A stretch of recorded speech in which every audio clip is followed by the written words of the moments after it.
Assalamualaikum warahmatullahi wabarakatuh. Halo teman-teman, kembali lagi di HTN Channel. Sektor pertanian selama ini merupakan sektor utama dalam penyediaan pangan di Indonesia. Utamanya subsektor tanaman pangan dan subsektor peternakan. Subsektor pertanian yang terdiri dari tanaman dan ternak merupakan sistem yang terintegrasi dan saling melengkapi. Integrated Farming System merupakan sistem pertanian dengan upaya pemanfaatan keterkaitan antara tanaman, perkebunan, pangan, hortikultura, hewan ternak, dan perikanan untuk mendapatkan agroekosistem yang mendukung produksi pertanian atau stabilitas habitat, peningkatan ekonomi, dan pelestarian sumber daya alam. Sistem terintegrasi tanaman ternak adalah sistem yang memiliki tujuan pemanfaatan limbah satu sama lain. Limbah tanaman digunakan sebagai pakan ternak, sedangkan limbah ternak digunakan sebagai pupuk organik, bahkan sebagai bioenergi atau biogas. Integrasi ini disebut dengan biocyclo-farming. Biogas merupakan gas yang dihasilkan oleh aktivitas anaerobik yang mendegradasi bahan-bahan organik. Contoh dari bahan organik ini adalah kotoran, limbah domestik, atau setiap limbah organik yang dapat diurai oleh makhluk hidup dalam kondisi anaerobik. Kandungan utama dalam biogas adalah metana dan karbon dioksida. Jadi untuk biogas ini prinsip dasarnya adalah fermentasi kotoran sapi oleh mikroorganisme tertentu agar bisa menjadi gas metan yang bisa digunakan sebagai bahan bakar untuk memasak.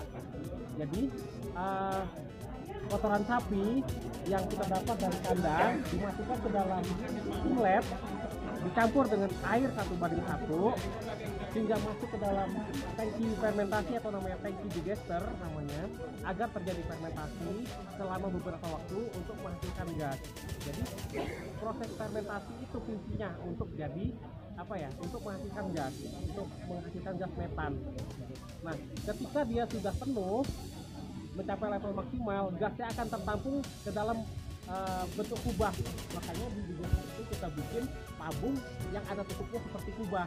Nah, kubah itu yang fungsinya nanti akan sebagai penampung gas gitu.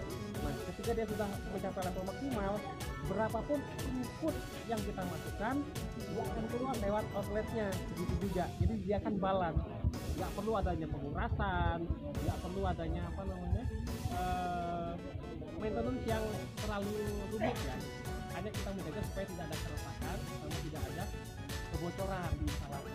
Jadi yang penting setiap hari isi continue, jangan sampai berhenti. Ketika dia berhenti sedikit saja, dia akan mengganggu proses fermentasi sehingga produksi gasnya dia akan terganggu juga. Beberapa waktu dia nggak terisi, akan mengendap kotorannya karena tidak ada proses fermentasi yang terjadi di situ. Itulah yang menyebabkan rusaknya digester, sehingga tidak terjadi proses fermentasi, tidak akan menghasilkan gas. Prinsip kerja pembentukan biogas yaitu pengumpulan feses ternak ke dalam suatu tangki kedap udara yang disebut digester atau pencerna. Di dalam digester tersebut, kotoran dicerna dan difermentasi oleh bakteri yang menghasilkan gas metan serta gas-gas lainnya. Gas yang timbul dari proses ini ditampung di dalam digester.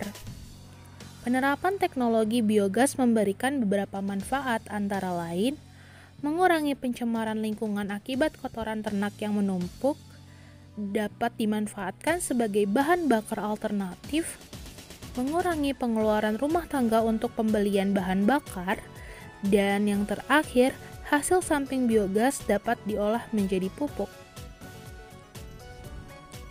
Terima kasih sudah menonton HTN Channel. Jangan lupa klik tombol subscribe, komen, dan share.